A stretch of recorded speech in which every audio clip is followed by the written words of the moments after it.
Guys ఈ రోజు Emmanuel తనుజని just strong player అని చెప్పేసి మాత్రమే నామినేట్ చేసిండు. ఆయన చెప్పిన రీజన్స్ అన్ని కూడా బొక్కల రీజన్స్ నాకనే అనిపించినాయి.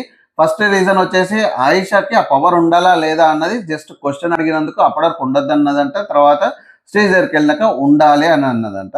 అదొక రీజన్ అయితే అది స్ట్రాంగ్ రీజన్ అని చెప్పిండు. అండ్ సెకండ్ రీజన్ వచ్చేసి ఎప్పుడో 3-4 వీక్స్ కింద almost second week third week toys గేమ్లో ఆడినప్పుడు రామ్కి సపోర్ట్ చేసింది, నాకు సపోర్ట్ చేయలేదు అని చెప్పేసి. అంటే ఇన్ని వీక్స్ నుంచి ఏం చేస్తున్నా, మరి అది నామినేట్ చేయకుండా అంటే ఇన్ని రోజుల నుంచి పగని క్యారీ ఆన్ చేస్తున్నాడా? సో 100% అది కూడా waste reason. And third reason వచ్చేసి నాకు ఇప్పటివరకు భరణి ఒక్కడే ఇంట్లో సపోర్ట్ ఉన్నాడు, ఇంకెవ్వరు సపోర్ట్ లేదని చెప్తే దానికి బాధపడ్డాడంటే ఇమాన్యుయల్. సో ఈ బాధపడ్డందుకు నువ్వు ఒక చాలా క్లోజెస్ట్ ఫ్రెండ్, నాకు అందరికన్నా క్లోజ్ ఫ్రెండ్ తనుజ అని చెప్పి చెప్తావు, తనుజ ఏమని అంటే బాధపడతావు. సో అంత క్లోజ్ ఫ్రెండ్ ఒక చిన్న మాట మాట్లాడతావు. అంత క్లోజ్ ఫ్రెండ్ అంటే అంటే తన పర్సనాలిటీ, తన మాట, బిహేవియర్ అన్ని తెలుసుంటాయి కదా. సో తను ఇట్లనే మాట్లాడతాను నీకు తెలుసు కదా. సో అంత చిన్నదానికి నువ్వు తనుజ నామినేట్ చేస్తా? ఇవన్నీ worst reasons. Just strong player, ఆమె పోతే నువ్వు ఈజీగా గెలవచ్చని నీకు తెలుసు, అందుకని నువ్వు తనుజ నామినేట్ చేయడానికి ఫిక్స్ అయిపోయినావు. లాస్ట్ వీక్ కాలేదు, ఈ వీక్ ట్రై చేస్తున్నావు. సో సక్సెస్ఫుల్గా అయినావు తనుజని నామినేట్ చేయడంలో.